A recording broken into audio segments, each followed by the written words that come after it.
بسم اللہ الرحمن الرحیم۔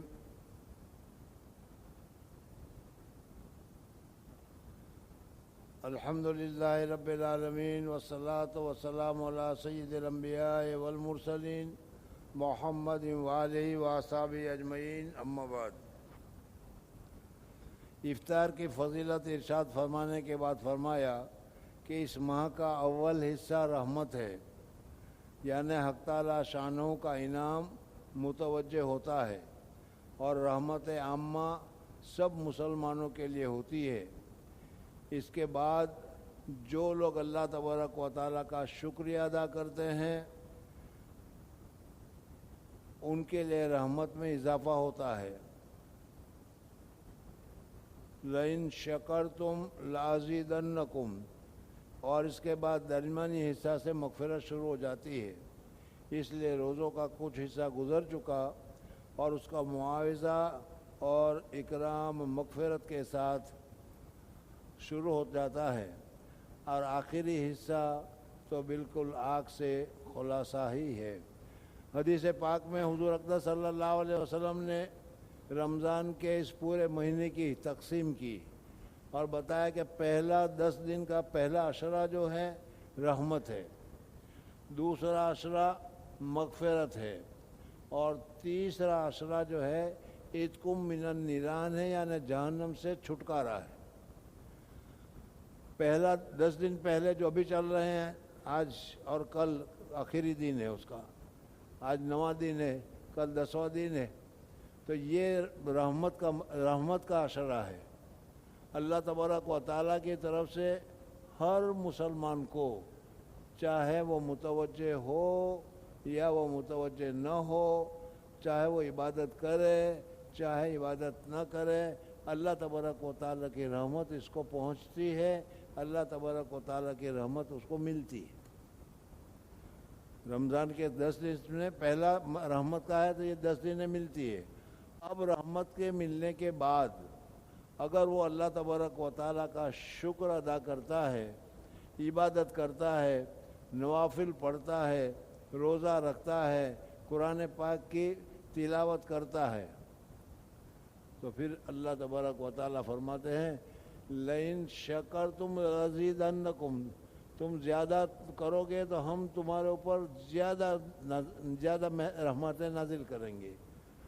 تو پہلا تو اللہ تبارک و تعالیٰ کی رحمت، جیسے بارش کی فوہار ہوا کرتی ہے اس طرح سے تھوڑی تھوڑی فوہار برستی ہے، آدمی خوش ہو جاتا ہے، اور خوش ہونے کے بعد اللہ تبارک و تعالیٰ کا شکر ادا کرتا ہے، اللہ تبارک و تعالیٰ کے ساتھ تعلق بڑھانا چاہتا ہے، تو پھر اللہ تبارک و تعالیٰ اس کے ساتھ مدد فرماتے ہیں، مغفرت فرماتے ہیں، اور اس کے لیے یہ دوسرا عشرہ مغفرت کا ہوتا ہے۔ اور تیسرا عشرہ جو ہے 20 سے 30 دن کا، 20 سے 30 تک کا 10 دن کا جو تیسرا عشرہ ہے، یہ تو عتقم من النیران ہے، جہنم سے آزادی کے، جہنم سے آزادی، جہنم سے چھٹکارا ہی ہے۔ بزرگوں اور دوستو، اللہ تبارک و تعالیٰ کی طرف سے رحمت، مغفرت اور چھٹکارا، یہ 3 چیزیں ہوئی، لیکن کتنے آدمی ہے کہ اللہ تبارک و تعالیٰ کی رحمت سے وہ فائدہ اٹھاتے ہیں؟ کتنے اللہ تبارک و تعالیٰ کے بندے ہیں جو مغفرت سے فائدہ اٹھاتے ہیں؟ اور کتنے اللہ تبارک و تعالیٰ کے نیک بندے ہیں جو جہنم سے چھٹکارا حاصل کرتے ہیں؟ بزرگوں اور دوستو، حضور اقدس صلی اللہ علیہ وسلم نے اور بھی بہت ساری روایت میں ختم رمضان پر آگ سے خلاصی کی بشارتیں وارد ہوئی ہے۔ رمضان کے 3 حصے کیے گئے ہیں، جیسا کہ مضمون بالا سے معلوم ہوا۔ بندے ناچیز کے خیال میں حضرت شیخ نور اللہ مرقدہ فرماتے ہیں کہ 3 حصے تو برابر ہے، لیکن اس 3 حصے کا مطلب کیا ہے؟ تو حضرت شیخ نور اللہ مرقدہ فرماتے ہیں کہ بعض اللہ تبارک و تعالیٰ کے بندے، غور کرنا، بعض اللہ تبارک و تعالیٰ کے بندے بالکل گناہ سے پاک، صاف اور نیکی کے ساتھ رہتے ہیں، یعنی گناہ کرتے ہی نہیں، گناہ ان کا ہوتا ہی نہیں، خود حضرت شیخ نور اللہ مرکزہ یا ان کے علاوہ ہمارا کابرین، کہ رمضان کے علاوہ بھی ان کا پورا مہینہ یا پورا وقت اللہ کی عبادت میں گزرتا ہے. تو ایسے آدمی کے لیے پہلے ہی سے رحمت کے دروازے کھلے ہوئے ہیں. اور پھر اس کے بعد دوسرا عشرہ مغفرت کا ہے، اور مغفرت کے عشرے میں داخل ہو گئے، مغفرت کروا لی، تو پھر عتقم من النیران، جہنم سے آزادی کا پروانہ تو ویسے ہی مل گیا. تو حضرت شیخ فرماتے ہیں کہ بندہ ناچیز کے خیال میں تین حصے رحمت، مغفرت اور آنکھ سے خلاصی کے درمیان میں فرق یہ ہے کہ آدمی تین طرح کے ہیں. ایک وہ لوگ جن کے اوپر گناہوں کا بوجھ نہیں، ان کے لیے شروع سے ہی اللہ تبارک و تعالیٰ کی رحمت اور انعام کی بارش ہو جاتی ہے. رمضان کے پہلے دن ہی سے ایسے آدمی کے لیے اللہ تبارک و تعالیٰ کی طرف سے انعام اور رحمتوں کی بارش ہونی شروع ہو جاتی ہے. دوسرے وہ لوگ جو معمولی گنہگار ہیں، معمولی گنہگار ہیں، تو اس معمولی گنہگار کے لیے ایک ہفتہ کم سے کم مغفرت کے لیے، راحت کے لیے رکھا گیا کہ اس کے گناہ معاف ہو جائیں اور پھر اس کے بعد وہ بھی ترقی کرتا چلا جائے. ان کے لیے کچھ حصہ روزہ رکھنے کے بعد ان روزوں کی برکت اور بدلہ میں مغفرت اور گناہوں کی معافی ہوتی ہے. تیسرے وہ لوگ جو زیادہ گنہگار ہیں، بہت گنہگار ہیں، ان کے لیے زیادہ حصہ روزہ رکھنے کے بعد پہلے عشرہ میں بھی ان کو محنت کرنی پڑے گی. اللہ تبارک و تعالیٰ کی رحمت سے فائدہ اٹھانے کے لیے خوب روزے رکھنے پڑیں گے، خوب مغفرت کی دعا کرنی پڑے گی، خوب توبہ کرنی پڑے گی، تب جا کر دوسرے ہفتے میں اس کی جا کر کہیں مغفرت ہوگی. اور دوسرے ہفتے میں مغفرت کے بعد تیسرے ہفتے میں ان کے لیے جہنم سے آزادی کا پروانہ ان کو ملے گا. تو یہ ان لوگوں کے لیے جو گناہ میں زیادہ مصروف رہتے ہیں. گناہوں کی معافی ہوتی ہے. تیسرے وہ جو زیادہ گنہگار ہیں ان کے لیے زیادہ حصہ روزہ رکھنے کے بعد آنکھ سے خلاصی ہوتی ہے. اور جن لوگوں کے لیے ابتدائی سے رحمت تھی، یعنی ابتدائی میں گناہ تھا ہی نہیں، رمضان کا پہلا ہی دن آتے کے ساتھ ہی نیکیوں میں ثواب ملنے لگا، نیکیوں میں اس کو بدلہ ملنے لگا، ان کے گناہ بخشائے تھے، ان کا تو پوچھنا ہی کیا. ان کے لیے رحمتوں کی کس قدر انبار ہوں گے اللہ ہی جانتا ہے.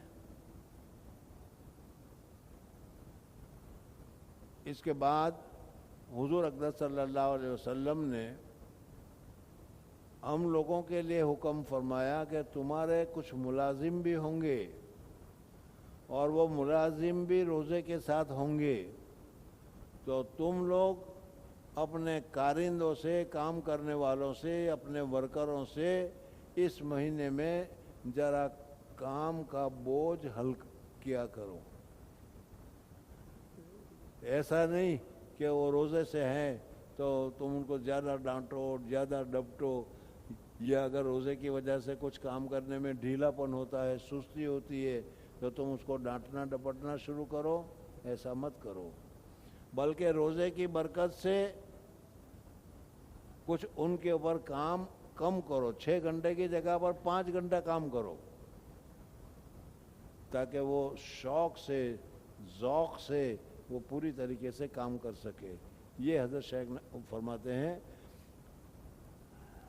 اس کے بعد حضور اقدس صلی اللہ علیہ وسلم نے ایک اور چیز کی طرف رغبت دلائی ہے کہ آقا لوگ اپنے ملازمین پر اس مہینے میں تخفیف رکھیں، ہلکا کریں، اس لیے کہ آخر وہ بھی روزہ دار ہیں. کام کی زیادتی سے ان کو روزہ میں دقت ہوگی.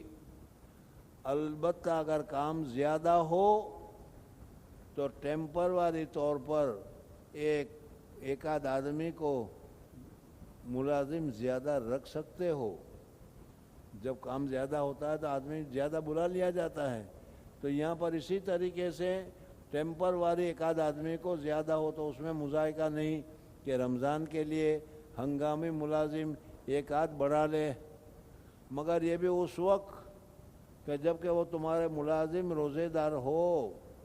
اگر وہ ملازم ہی روزہ نہیں رکھتے تو پھر ان کے لیے راحت دینے کا کوئی سوال ہی پیدا نہیں ہوتا. مگر جبھی کہ ملازم روزہ دار بھی ہو، ورنہ اس کے لیے رمضان بے رمضان برابر. اور اس ظلم اور بے غیرتی کا تو ذکر ہی کیا کہ خود روزہ خور ہو کر بے حیا منہ سے روزہ دار ملازم کو ڈانٹ ڈپٹ کرے.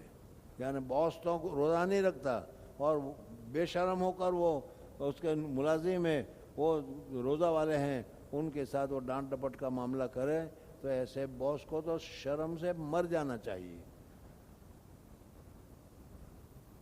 نماز اور روزہ کی وجہ سے اگر تعمیل میں کچھ تساہل ہو تو برسنے لگے. وَسَيَعْلَمَ الَّذِينَ ظَلَمُوا أَيَّ مُنْقَلَبٍ يَنْقَلِبُونَ. اور عنقریب ظالم لوگوں کو معلوم ہو جائے گا کہ وہ کیسی مصیبت کی جگہ لوٹ کر جائیں گے. اس کے بعد نبی کریم صلی اللہ علیہ وسلم نے 4 چیزوں کے رمضان میں کثرت کا حکم فرمایا کہ 4 چیزیں رمضان میں کثرت کے ساتھ کرنی چاہیے. بزرگوں اور دوستوں، ایک بات یاد رکھو کہ ہم لوگ رمضان کے علاوہ بھی یہ تسبیحات پڑھتے ہیں. پہلا کلمہ 100 مرتبہ، 200 مرتبہ، 300 مرتبہ. پہلا کلمہ حضور اکرم صلی اللہ علیہ وسلم نے فرمایا کہ پہلا کلمہ لا الہ الا اللہ محمد الرسول اللہ کو کلمہ زیادہ سے زیادہ پڑھو. اور اس میں فضائل ذکر میں حضرت شیخ نور اللہ مرکزہ نے ذکر کیا ہے کہ اگر کوئی آدمی 70,000 مرتبہ 70,000 مرتبہ 70,000 مرتبہ لا الہ الا اللہ محمد الرسول اللہ پڑھتا ہے، اور پڑھ کر وہ جس کو ایصال ثواب کرتا ہے، اللہ تبارک و تعالی 70,000 مرتبہ لا الہ الا اللہ پڑھنے کی وجہ سے اس کی مغفرت فرما دیتے. تو بزرگوں اور دوستوں، جب یہ بات معلوم ہو گئی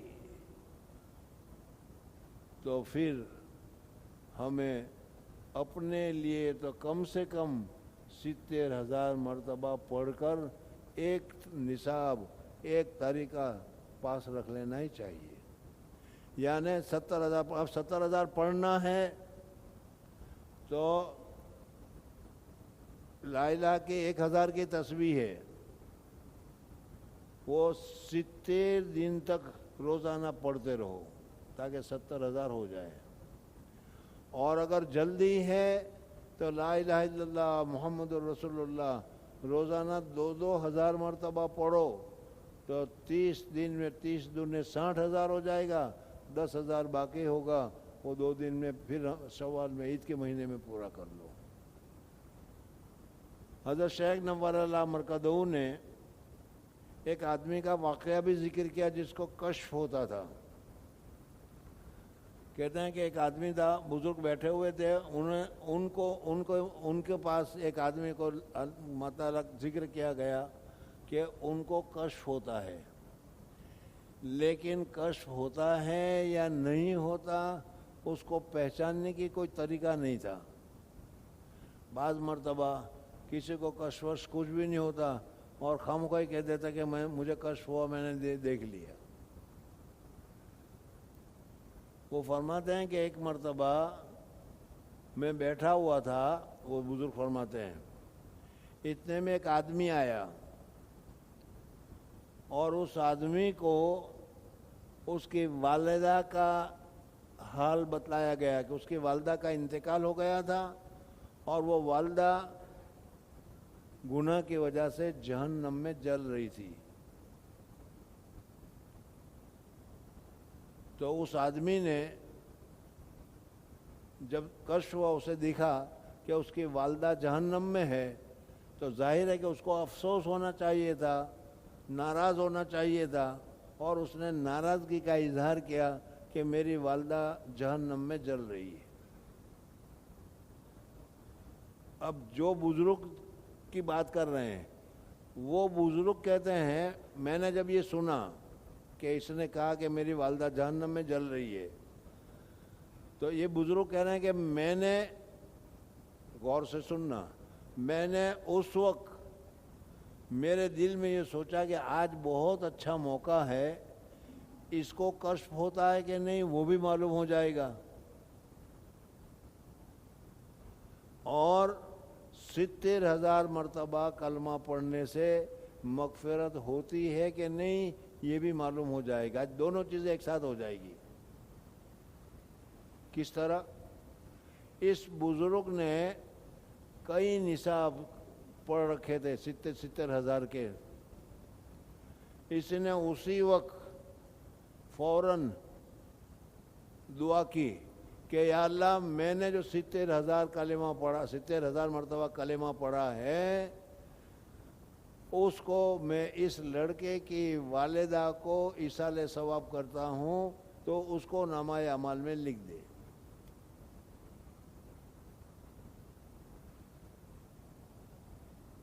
بزرگ نے جو خود پڑھا ہوا تھا وہ انہوں نے اللہ تعالی، اور وہ بھی زور سے دعا نہیں کی، دل ہی دل میں دعا کی کہ یا اللہ میں نے جو کئی میرے پاس پڑھے ہوئے کورس ہیں ان میں سے ایک اس کی والدہ کو دے دے۔ کہتے ہیں تھوڑی دیر میں وہ آدمی جو پہلے چلا رہا تھا، رو رہا تھا، وہ کہنے لگا کہ او ہو میری والدہ کی مغفرت ہو گئی، جہنم سے چھٹکارا ہو گیا۔ اب یہ بزرگ کہتے ہیں اپنے آپ کہ مجھے تو دونوں چیزوں کا پتہ چل گیا کہ اس آدمی کو کشف ہوتا ہے وہ صحیح ہوتا ہے، اور 70,000 مرتبہ پڑھنے سے جہنم سے آزادی ہوتی ہے، یہ بھی صحیح ہے، دیکھو یہاں پر جہنم سے آزادی ہو گئی۔ تو بزرگ اور دوستو، یہ رمضان کا مہینہ جو ہے تسبیحات کے پڑھنے کا مہینہ ہے۔ ہمیں تسبیحات کے ساتھ ساتھ ایک ایک کورس، ایک ایک نصاب 70,000 مرتبہ کا اپنے لیے بھی پڑھ لینا چاہیے، اور اگر اور زیادہ پڑھنے کا شوق ہے تو اپنے والدین کے لیے، اپنے رشتہ دار کے لیے، اور اگر کچھ نہ ہو تو ہمارے جیسے سستوں کے لیے بھی 70,000 مرتبہ پڑھ کر ایصال ثواب کر دینا چاہیے کہ آپ کی برکت سے جہنم سے چھٹکارا ہو جائے۔ تو حضور اقدس صلی اللہ علیہ وسلم نے ایک اور چیز کی طرف رغبت دلائی ہے کہ ایک حدیث میں وارد ہوا ہے، رمضان المبارک میں 4 چیزوں کی کثرت کا حکم فرمایا۔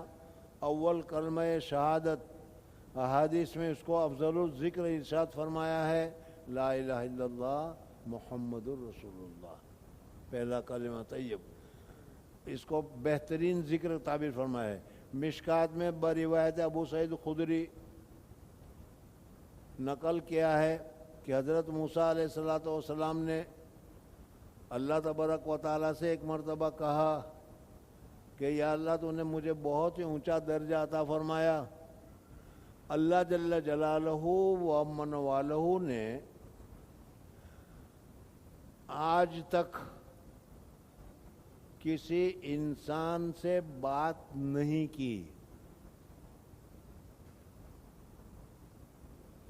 صرف حضرت موسیٰ علیہ السلام کو یہ مرتبہ حاصل ہے کہ حضرت موسیٰ علیہ السلام کو اللہ تبارک و تعالیٰ نے کہا میں اللہ ہوں اور میں اللہ تم سے بات کر رہا ہوں۔ اخلا بالواد المقدس طویٰ، مقدس وادی میں جوتے نکالو، جوتے پہن کر نہیں چلتے، اور تمہارے ہاتھ میں کیا ہے، یہ سب اللہ تبارک و تعالیٰ نے موسیٰ علیہ السلام سے بات کی۔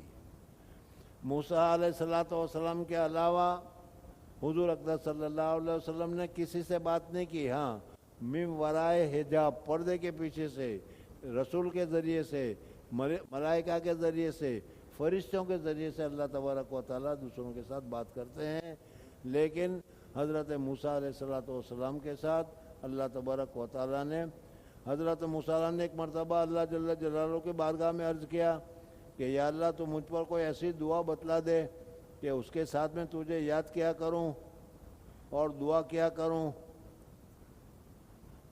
اللہ تبارک و تعالیٰ نے کہا کہ اگر موسیٰ تم یہ چاہتے ہو تو لا الہ الا اللہ. حضرت آدم علیہ السلام سے لے کر حضور اقدس صلی اللہ علیہ وسلم تک جتنے بھی انبیاء جتنے بھی رسول آئے کلمہ کا پہلا جز لا الہ الا اللہ یہی رہا، اس میں کوئی تبدیلی نہیں ہوئی. ہاں دوسرا جز جو ہے اس میں تبدیلی ہوئی. حضرت آدم علیہ السلام کے زمانے میں تھا تو لا الہ آدم نجیب اللہ. حضرت نوح علیہ السلام کے آیا تو نوح روح اللہ. حضرت ابراہیم کا زمانہ آیا تو لا الہ الا اللہ ابراہیم خلیل اللہ. حضرت موسیٰ علیہ السلام کا زمانہ آیا تو لا الہ الا اللہ موسیٰ کلیم اللہ. حضرت عیسیٰ علیہ السلام کا زمانہ آیا تو لا الہ عیسیٰ روح اللہ. تو یہ دوسرا جملہ جو ہے بدلتا رہا. اور جب حضور صلی اللہ علیہ وسلم کا زمانہ آیا تو لا الہ الا اللہ محمد الرسول اللہ. تو اللہ تعالیٰ نے کہا کہ موسیٰ جب بھی تو بات کرنا چاہے تو لا الہ پڑھو. حضرت موسیٰ علیہ السلام نے کہا کہ یا اللہ یہ تو سب لوگ پڑھتے ہیں، سب مسلمانوں کو معلوم ہے لا الہ الا اللہ، تو میں تو کچھ ایسا چاہتا ہوں کہ خاص مجھے کو ملے. تو حضور صلی اللہ علیہ وسلم فرماتے ہیں کہ حضرت موسیٰ علیہ السلام کو جواب دیا گیا کہ جو چیز جتنی اہم ہے اللہ تبارک و تعالیٰ نے اس کو لوگوں کے لیے آسانی سے حاصل کرنے کی چیز بنا رکھی. جو چیز بہت زیادہ ضروری ہے پانی کے بغیر آدمی نہیں رہ سکتا، تو اس وجہ سے پانی جو ہے دوسری چیزوں کے مقابلے میں بہت ہی آسانی سے مل جاتا ہے. سونا چاندی بہت ہی مہنگا ہے، اس کے بغیر آدمی رہ سکتا ہے. اور ہیرے موتی تو بہت سونے دیکھے ہی نہیں ہیں، پوری زندگی میں نہیں دیکھے ہوں گے، لیکن زندگی گزر جاتی ہے. تو اس وجہ سے جیسی چیزیں جو بہت زیادہ ضروری ہوتی ہے اللہ تبارک و تعالیٰ نے ہر ایک کے لیے آسان کر رکھی ہے. اس وجہ سے لا الہ الا اللہ یہ بہت ہی قیمتی بہت ہی اونچا کلمہ ہے اور آدمی کو اس کلمے کو پڑھتے رہنا چاہیے. مشکات میں ابو سعید خدری نقل کیا ہے کہ حضرت موسیٰ علیہ السلام نے ایک مرتبہ اللہ جل جلالہ کے بارگاہ میں عرض کیا کہ یا اللہ مجھ کو کوئی ایسی دعا بتلا دے کہ اس کے ساتھ میں تجھے یاد کیا کروں اور دعا کیا کروں. وہاں سے جواب آیا کہ لا الہ الا اللہ. حضرت موسیٰ علیہ السلام نے عرض کیا یہ کلمہ تو تیرے سارے ہی بندے کہتے ہیں، میں تو کوئی دعا یا ذکر کے مخصوص چاہتا ہوں. وہاں سے ارشاد ہوا کہ اے موسیٰ اگر ساتوں آسمان اور ان کے آباد کرنے والے میرے سوا اللہ کے سوا یعنی ملائکہ اور ساتوں زمین ساتوں آسمان ایک پلڑے میں رکھ دیا جائے اور ساتوں آسمان میں رہنے والے سارے فرشتے بھی رکھ دیے جائیں، تو زمین ایک پلڑے میں رکھ دیا جائے اور دوسرے پلڑے میں کلمہ طیبہ لا الہ الا اللہ کو رکھ دیا جائے تو وہی جھک جائے گا. اس وجہ سے لا الہ الا اللہ اخلاص کے ساتھ محبت کے ساتھ دل کے ساتھ آدمی کو کہنا چاہیے. ایک حدیث میں وارد ہے کہ جو شخص اخلاص سے اس کلمے کو پڑھے آسمان کے دروازے اس کے لیے کھل جاتے ہیں اور عرش تک پہنچنے میں کسی کی روک نہیں ہوتی بشرط ہے کہ کہنے والا کبائر سے بچے. کتنی عمدہ بات بتائی گئی. حضور صلی اللہ علیہ وسلم نے فرمایا کہ اگر کوئی آدمی میں یا آپ پڑھیے لا الہ الا اللہ لا الہ الا اللہ محمد الرسول اللہ، بس ابھی پڑھا، اس پڑھنے کے ساتھ ہی یہ نکلا اور نکل کر سیدھا اللہ تبارک و تعالیٰ کے عرش کے پاس پہنچ گیا۔ کتنی تیز سروس ہے۔ وہاں جا کر وہ اللہ تبارک و تعالیٰ کے سامنے کہتا ہے کہ یا اللہ فلاں بندے نے تیرا کلمہ پڑھا لا الہ الا اللہ اور ابھی تک اس کی مغفرت نہیں ہوئی، اللہ تعالیٰ کہتے ہیں کہ جاؤ اس کی مغفرت کر دی۔ تو یہ لا الہ الا اللہ کتنی اونچی عبادت ہے، کتنا اونچا کام ہے۔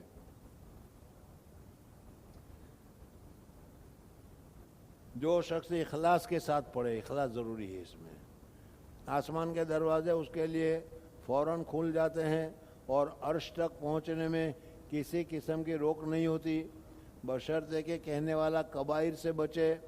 عادت اللہ اسی طرح جاری ہے کہ ضرورت عامہ کی چیز کو کثرت سے مرحمت فرماتے ہیں، جو عام بدن چیزیں ہوتی ہیں اس کو کثرت دیتے ہیں۔ پانی کی ضرورت ہے، ہر جگہ پانی ملتا ہے۔ دنیا میں غور کرنے سے معلوم ہوتا ہے کہ جو چیزیں جس قدر ضرورت کی ہوتی ہے اتنی عام ہوتی ہے۔ مثلا پانی ہے کہ عام ضرورت کی چیز ہے، حق تعالیٰ شانوں کی بے پایہ رحمت نے اس کو کس قدر عام کر رکھا ہے، اور کیمیا جیسے لغو اور بیکار چیز کو انقا کر دیا۔ اسی طرح کلمہ طیبہ افضل الذکر ہے۔ متعدد احادیث میں اس کی تمام اذکار پر فضیلت معلوم ہوتی ہے۔ لا الہ الا اللہ محمد الرسول اللہ، یہ جو کلمہ ہے، دوسرے جتنے کلمے ہیں، سبحان اللہ و بحمدہ، سبحان اللہ العظیم، سبحان اللہ والحمدللہ ولا الہ الا اللہ واللہ اکبر، تیسرا کلمہ، چوتھا کلمہ، جو بھی ہے، سب میں اگر کسی کلمے میں وزن ہے، کسی کلمے میں طاقت ہے، کسی کلمے کی پوزیشن ہے، تو یہ کلمہ طیبہ کی ہے۔ سب سے اونچا ذکر کلمہ طیبہ ہے۔ اس لیے سب کو عام کر رکھا ہے کہ کوئی محروم نہ رہے۔ پھر بھی اگر کوئی آدمی محروم رہے اور کلمہ طیبہ نہیں پڑھتا تو پھر اس کی بدنصیبی نہیں تو اور کیا ہے، تو اس کی بدبختی ہے۔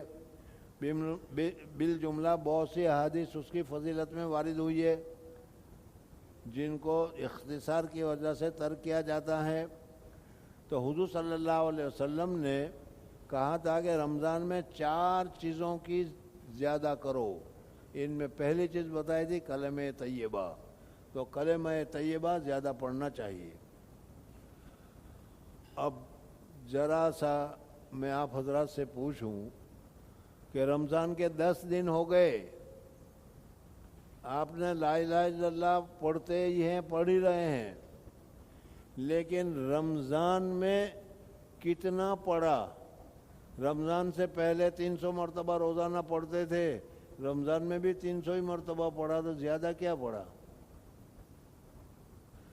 رمضان میں اگر 600 مرتبہ پڑھ رہے ہو تو کہنے کا بات ہے کہ ہاں بھائی 300 مرتبہ ہم نے بڑھایا ہے۔ تو اس طریقے سے رمضان میں خصوصیت کے ساتھ لا الہ الا اللہ کو بڑھانا چاہیے۔ اس کی فضیلت اور بھی بہت ہیں، ابھی ان فضیلتوں کو بتانے کا وقت نہیں ہے۔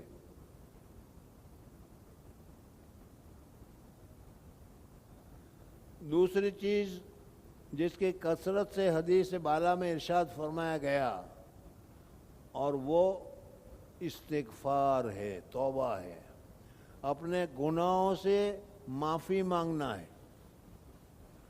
بزرگوں اور دوستو، ہم ایسے گنہگار ہیں کہ گناہ بہت ہے اور گناہ کرنے کے باوجود گناہ کی طرف ہمارا دھیان بھی نہیں ہے۔ دوسرے حضرات تو وہ ہیں کہ ذرا سا بھی گناہ ہو جاتا ہے تو ان کو پتہ چل جاتا ہے کہ غلطی ہو گئی اور فوراً توبہ کرتے ہیں، لیکن ہم تو گنہگار ہیں، گناہ کرتے ہیں، گناہ کرنے کے بعد اس کو گناہ ہی نہیں سمجھتے۔ یہ بہت بڑا المیہ ہے۔ اگر ہم نے گناہ کیا اور گناہ کرنے کے بعد توبہ کر لی، التائب من الذنب